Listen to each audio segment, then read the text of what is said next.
Hello, how are you guys? Today, we are going to learn how to cut a strip for aprons or overalls. It can also be used for suspenders, but in this case, it will be for aprons and overalls, since we will work with this type of 2.5 buckles, which in this case is for a child. Okay? Previously, I uploaded a video which we can see here, explaining in detail on an overall. In this case, we are going to do it from scratch. We will learn how wide to cut our strap, how much width to leave for the seam, and at the same time, work with a desired length. I hope you like this video. Having said this, before starting, I want to explain that this video will be a little long for beginners. If you want to skip details, then skip ahead in the video or wait for the summarized video, which will be uploaded in the coming days.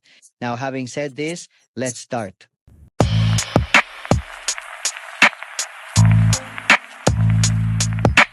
For this task, we will need masking tape, a tape measure, guide compensation, and debuckles. Okay?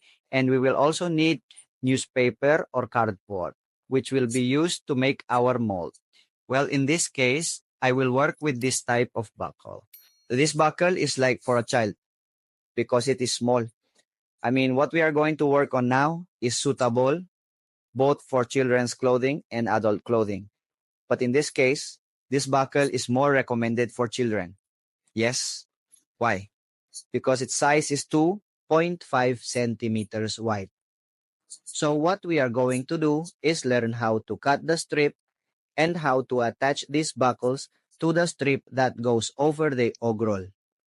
For that, we will take one as an example. When we buy these buckles, we order them by size. As I said before, this buckle is 2.5 wide. How can we verify that it is actually 2.5? Let's measure here. Pay close attention to how we are going to do it. Here in this part, we are going to measure from end to end, and there we can see the measurement, which is 2.5.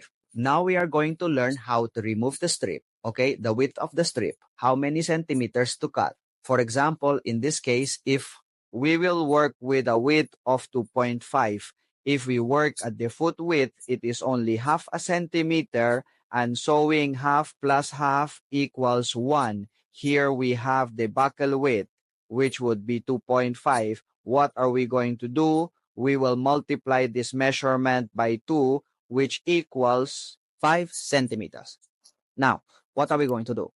To the 5, we are going to add seam allowance. For example, if we are going to sew at a presser foot width, well, here we can see the presser foot we are going to work with. So you can have an idea of what I'm talking about with the sewing. Let's measure our foot here, and we can see we have 0.5. So this measurement, remember, it should be multiplied by 2, just like I multiplied the width of the strap, which, for example, here was 2.5. But times 2 gives me 5.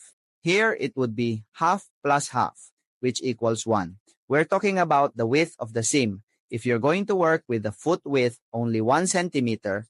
But if you're going to work with a width of 1 centimeter, add 2. Okay? In this case, if I'm going to work with a width of half a centimeter, it would be more 1. It would remain equal to 6. But what would happen if I'm used to working with a width of 1 centimeter? It would be, the example would be like this. 2.5 plus 1 for seam. Project suspended due to lack of funding. Sorry. The apps cost me a lot of money per 30-second video, and the channel isn't monetized yet. I don't upload many videos because each one costs money to dub from Spanish to English. Sorry.